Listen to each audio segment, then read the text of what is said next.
Class 10th Hindi Kritika chapter first. आज हम पढ़ेंगे माता का आंचल।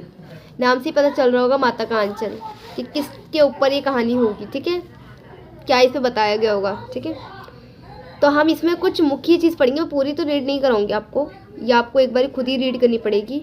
चैप्टर आपको खुद रीड करना होगा, तब आपके ज़्यादा अच्छे से समझ आएगा। मैंने कुछ इंपॉर्टेंट पॉइंट्स लिखे हुए, मैं वही आपको बताऊंगी। सबसे पहले देखना है माता का आंचल कहाँ से लिया गया। ठीक है, हमारे पास बहुत क्वेश्चन बहुत आता है कि ये चैप्टर है तो इसका ये कहाँ से लिया गया पार्ट। ठीक है, जैसे तुलसीदास में हमसे पूछ लेते हैं, जो कि राम लक्ष्मण परशुराम संवाद है क्षितिज का। ठीक है, उसमें से हमसे पूछ लेते हैं कि ये कहाँ से लिया गया, तो वो रामचरितमानस के उसमें से लिया गया था, अंश में से लिया गया था। तो इसमें मैंने लिखा है कि माता का आंचल कहाँ से लिया गया। ये क्वेश्चन मैंने खुद ही बनाया है। ठीक है, माता का आंचल कहाँ से लिया गया। देखो, माता का आंचल शिव पूजन सहाय ने लिखा है, हमें पता है। ठीक है, अब माता का आंचल शिव पूजन सहाय के आंचलिक उपन्यास। ठीक है, उपन्यास सन 1926 में प्रकाशित तो 1926 में उन्होंने छोड़ी थी, मतलब सब उसे पढ़ सकते हैं, उन्होंने प्रकाशित करी थी। ठीक है, तो क्या करी थी, उपन्यास, जिसका नाम क्या था, देहाती दुनिया। उसका अंश है माता का आंचल, उस उपन्यास का अंश है। ठीक है, अंश ले लिया एक छोटा सा और उसको लिख दिया हमने माता का आंचल एक, है ना। तो यहाँ से लिया गया है पूरा, ये इस तरह से आप लिख सकते हैं, इस तरह, है ना। अब ये कि लेखक ने इसमें क्या बताया। सबसे पहले हमें ये भी पता होना चाहिए कि लेखक ने इसमें क्या बताया। कहानी तो हम पढ़ लेंगे, पर लेखक ने बताया क्या, मेन चीज़ क्या बताई। मेन चीज़, लेखक ने इसमें अपने बचपन के माध्यम से गाँव की संस्कृति और अपने माता पिता के साथ बिताए गए दिनों के बारे में बखूबी से बताया। मतलब लेखक ने इसमें अपने बचपन भी बताया और उसके माध्यम से, उसके सहारे से उन्होंने गाँव की संस्कृति और अपने माता पिता के साथ जो उन्होंने दिन गुजारे हैं, तो जो दिन बताया उसके बारे में बताया। और क्या बताया, लेखक ने अपने खेल और बच्चों के खेलने की सामग्री के बारे में बताया। सामग्री मतलब जिन जिन चीज़ों से बच्चे खेलते हैं, जिस तरह के आजकल के बच्चे जैसे रिमोट कंट्रोल कार से खेलते हैं, फ़ोन में गेम्स खेलते हैं। ठीक है, फ़ोन उनका एक तरह से सामग्री हो गया, खेलने की सामग्री हो गई। तो उन्होंने, लेखक ने उस टाइम में बच्चे किस किस चीज़ों से खेलते थे, क्या क्या सामग्री यूज़ करते थे, उन्होंने इस बारे में उनको बताया। और उन्होंने अपना खेल भी बताया कि वो क्या क्या खेलते थे। ठीक है, तीसरा आ जाता है, लेखक ने बच्चों के प्रति माता पिता का प्रेम, दुलार, लोकगीत आदि प्रसंगों को सुंदर ढंग से पेश किया है। मतलब लेखक ने इसमें ये भी बताया है कि माता पिता अपने बच्चे के प्रति किस तरह प्रेम दुलार रखते हैं, उसको भी उन्होंने बहुत अच्छे से पेश करा है। ठीक है, तो आई होप कि आपको यहाँ तक समझ आ गया होगा कि इसमें क्या बताया कहानी में और ये कहाँ से लिया गया। ठीक है, अब आ जाता है कहानी का मुख्य पात्र। हमें ये बहुत ज़्यादा ज़रूरी पता होना चाहिए, क्योंकि पात्र ज़रूर आते हैं पूछने के लिए। इस बार नहीं आए होंगे, लेकिन आते हैं, ज़रूर आते हैं। ठीक है, कहानी के मुख्य पात्र, मैम ने बताया था हमें कि पात्रों को ज़रूर याद कर लेना, क्योंकि वो आते हैं, चाहे भले से याद तो होनी चाहिए। कहानी के मुख्य पात्र इसमें कौन कौन है। सबसे पहले तो तारकेश्वर है। अब ये तारकेश्वर कौन है, अब अभी तो हमने इसमें सिर्फ शिवपुंजन जी पढ़े, है ना, और अगर आपने कहानी पढ़ी होगी तो इसमें भोलानाथ है। तो ये तारकेश्वर कौन है, ये तारकेश्वर ही भोलेनाथ हैं, इन्हीं को भोलानाथ कहकर बुलाते हैं घर में। अब लेखक के माता पिता है, लेखक के माता पिता हैं इसमें। लेखक ने अपना माता पिता को क्या कहकर बुलाया, ये भी क्वेश्चन आ जाता है कि क्या कहकर बुलाते थे वो।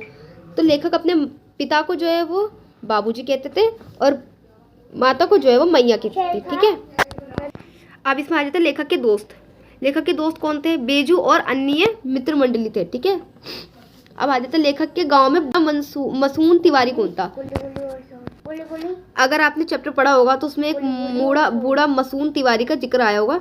तो वो कौन था, वो था लेखक की शिकायत जिसने स्कूल में करी थी। उन्होंने क्या करा था, उन्होंने लेखक की शिकायत कर दी थी स्कूल में उनके टीचर से। ठीक है, तो जिसके बाद टीचर ने उनकी बहुत ज़्यादा पिटाई करी थी। ये कहानी आपको पढ़ने के बाद समझ आएगा।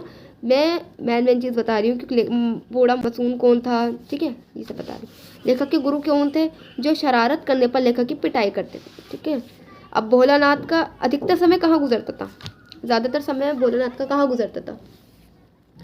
भोलानाथ का अधिकतर समय अपने पिता के साथ ही गुजरता था। ठीक है, वो अपने पिता के साथ रहते थे। भोलानाथ भभूत लगाने से क्या बन जाते थे। पहली बात तो ये कि भभूत माने होता क्या है, इसके शब्दार्थ दिए हुए हैं, शब्दार्थ आपको याद करने पड़ेंगे। भभूत माने मैंने यहाँ लिखा हुआ है शब्दार्थों में, एक मिनट, यहाँ पे मैंने इसके शब्दार्थ लिखे, जिसपे मैंने भभूत जो है लिखा हुआ है। देखिए यहाँ पर मैंने भभूत लिखा हुआ है। भभूत माने होता है राख, क्या होता है, राख होता है। ठीक है, ये याद रखना, भभूत माने राख।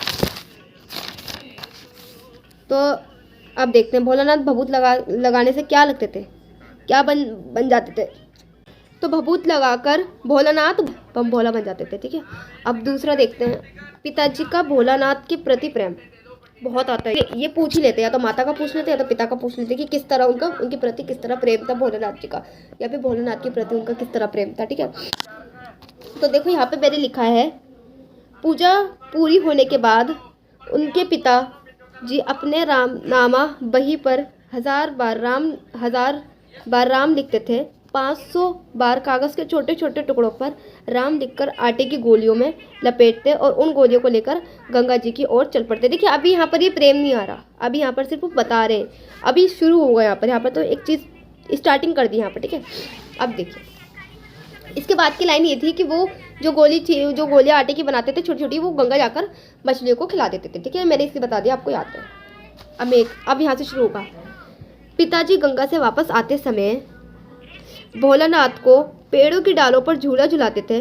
भोलानाथ अक्सर, देखो पिताजी गंगा से वापस आते समय भोलानाथ को पेड़ों की डालों पर झूला झुलाते, पहला ये हो गया उनका, पहला ये हो गया। ठीक है, देखते रहना, भोलानाथ अक्सर अपने बाबूजी के साथ कुश्ती लड़ते और बाबूजी जानबूझकर कुश्ती में हार जाते थे तो भोलानाथ बहुत खुश होते थे इस बात से। ठीक है, ये देखकर भोलानाथ उनकी छाती पर बैठकर उनकी मूंछों को उखाड़ने का प्रयास करते थे। ऐसा करता देख भोलानाथ के पिताजी उनके छोटे छोटे हाथों को चूम लेते थे। इस प्रकार तरह तरह की शरारतें से भोलानाथ अपने पिताजी को लुभाते थे। ठीक है, इस तरह वो अपने प्रेम जाहिर करते थे। ठीक है, अब यहाँ पर आ जाता है माता का। अभी देखिए आप ये ना ये लिख लीजिएगा, अगर आपको लिखना है तो लिख लेंगे, खुद पढ़ेंगे, खुद समझ कर पढ़ेंगे तो बहुत अच्छा रहेगा, क्योंकि मैंने भी ये खुद ही पढ़ के समझा है।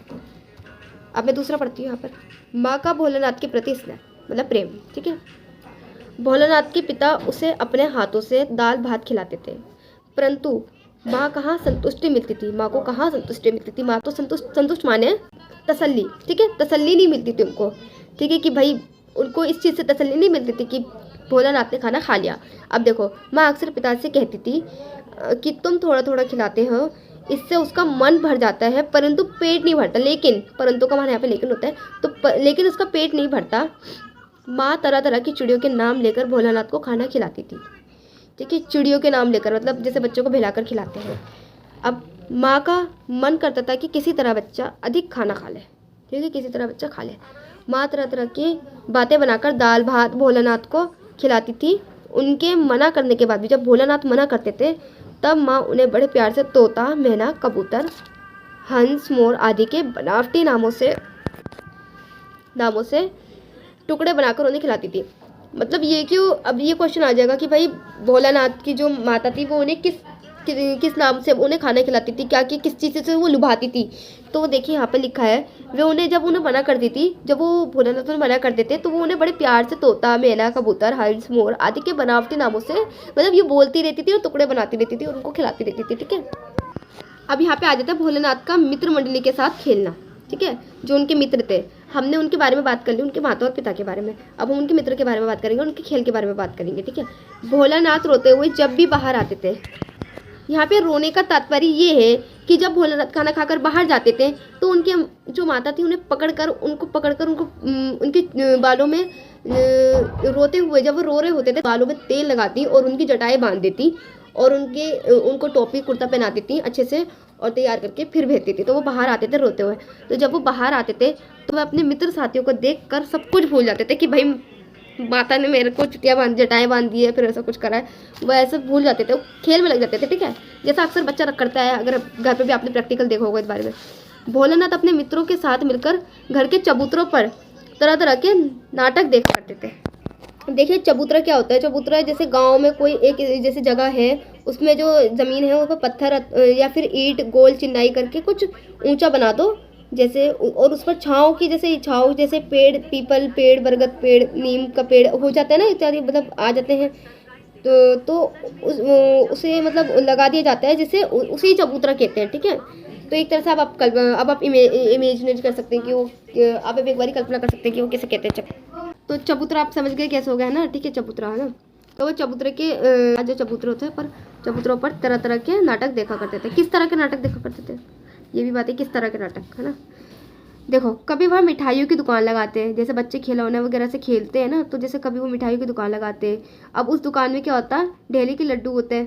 ठीक है, ठेले के लड्डू होते हैं, पत्ती होती है ना, पत्ते होते हैं, पत्ती की पूरी कचौड़ियाँ बना देते हैं। अब मिट्टी की जलेबियाँ बना देते हैं, गीली मिट्टी होती है उनकी जलेबियाँ बना देते हैं। अब फूटे घड़ों के टुकड़ों जो होते हैं, फूटे घड़े हो जाते होते हैं, उनके टुकड़े होते हैं, उनके बताशे बना देते थे। तो ये सब बनाकर जो है मिठाइयाँ सजा देते थे। तो ये सब देखते थे। अब देखो क्या आएगा।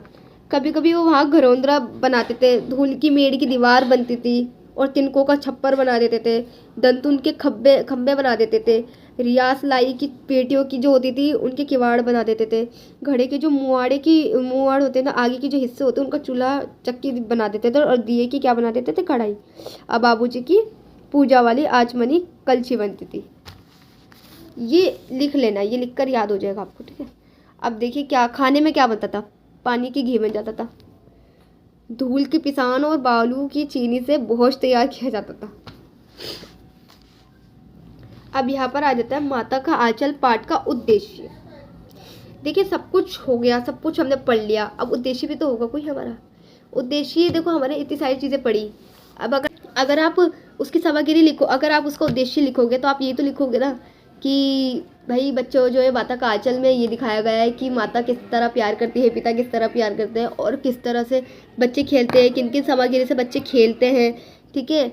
आप ये सब बता दोगे, पर इसका उद्देश्य ये नहीं होगा। इसका उद्देश्य ये होगा, इस रचना के माध्यम से लेखक हमें ये बताने का प्रयास कर रहे हैं कि बच्चे का अपने पिता से अधिक जुड़ाव भी क्यों ना हो। बच्चा विपदा के समय हमेशा माँ के पास ही आता है। विपदा माने जैसे जब दुख आ जाता है, जैसे कोई चोट वोट लग जाती है या फिर दुख आ जाता है कोई भी, तो जब कोई बच्चा रोता है तब, है ना। अपने इस लेख से लेखक हमें एक बच्चे की और उसकी माँ के बीच प्यार के बंधन को दिखाना चाहते हैं, ठीक है, कि किस तरह एक बच्चे और माँ में प्यार का बंधन होता है, ठीक है। लेखक के अनुसार बच्चा अपने पिता कितना ही घुला मिला क्यों ना हो, ठीक है, उससे कितना ही लगाव क्यों ना रखता हो, लेकिन जब विपदा की घड़ी आती है, मतलब दुखी की घड़ी आती है, तो बच्चा अपने माँ की आंचल में खुद को सबसे ज़्यादा सुरक्षित महसूस करता है। अब हमारे पास क्वेश्चन आ जाता है कि बच्चा खुद को ज़्यादा सुरक्षित कब महसूस करता है। बच्चा, यहाँ पे बच्चे की बात आ रही है, तो बच्चे की अगर आए तो यहाँ पर यही लिख रहा है कि विपदा की घड़ी आती है तो बच्चा अपने माँ के आंचल में खुद को सबसे ज़्यादा सुरक्षित महसूस करता है। सिर्फ इतना लिखना है। अगर हमसे ये आ जाए कि अगर हमारे पास याद है कि लेखक के अनुसार बच्चा जो है सुरक्षित कब रहता है, तो हमें ये पूरा लिखना है इसका, ठीक है। बस इतने था, ये पूरा माता का आंचल इतना ही था। नेक्स्ट पार्ट है वो मैं आपको नेक्स्ट जो बताऊंगी। ये पूरा हो गया मेरे हिसाब से, तो पूरा ही हो गया, क्योंकि मैंने एक बार इसको खुद रीड भी कर लिया था, तो मैंने आपको इसलिए अच्छे से बता दिया। अब अगर आप खुद एक बार रीड कर लेंगे तो आपको भी अच्छे से समझ आएगा। एक बार तो रीड करना ही पड़ेगा। और ये चैप्टर जो इम्पोर्टेंट है, ये चैप्टर हर बार पूछा जाता है, और एक साना साना हाथ जोड़ी भी पूछा जाता है। जॉर्ज पंचम की नाग इतना नहीं पूछा जाता, लेकिन पूछा जाएगा, आ सकता है ना। वो हम कह नहीं सकते, वो CBSE वाले बनाते हैं, तो कुछ भी पूछ सकते हैं वो, लेकिन माता का आंचल से एक नए क्वेश्चन से ज़रूर ही आएगा, ठीक है। Thank you.